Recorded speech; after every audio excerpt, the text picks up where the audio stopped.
Hello Zimbabwe. Zita rangu ndoitwa Nicodemus Mutize. Vazhinji venyu vanondiredza vachiti chasiki nawo. Ndokuti nematambudziko kwatiri tese tarasikirwa nemukoma wedu. Mukoma wedu wangu akatikoshera zvisingaiti soldier love.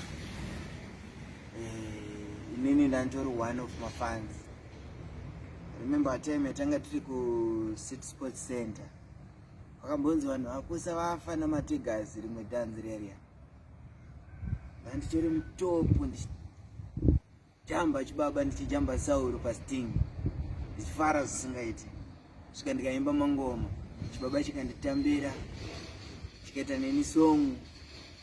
Muri kuire musina kubhadhara ndikadzidza zvakawanda pana mukoma. Asi ndokuzongomuka chinonzi mukoma akusisini. Hapana time mukoma choti mfana tochiche video tidai.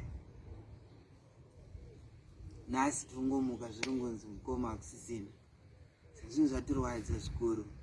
Tarasikirwa tikuti tarasikirwa negamba. Tarasikirwa zvikuru. Tarasikirwa zvekutoti zviri kurwadza kutambirana nhasi asi kuzvibhilievha kune mamwe masong achibaba manyowani angasati abuda. Atingonakidzwa nawo chidai nekudai. But zvinhu zvacho ameno. Tungoti kuna iwo Mwari ameno ndo vanoziva pasi pano hapasi pedu. But ameno Mwari iwo kuti vanozvironga sei. Tasara tine ronda rinorwadza zvikuru. Amen. Hatizivi. Mufamba zvakanaka mukoma. Mufambe zvakanaka mukoma wangu Sauro. Mufambe zvakanaka soldier love. Tarasikirwa kunoku. Tikusara tine ronda rikurusa. Asi fambai zvakanaka mukoma.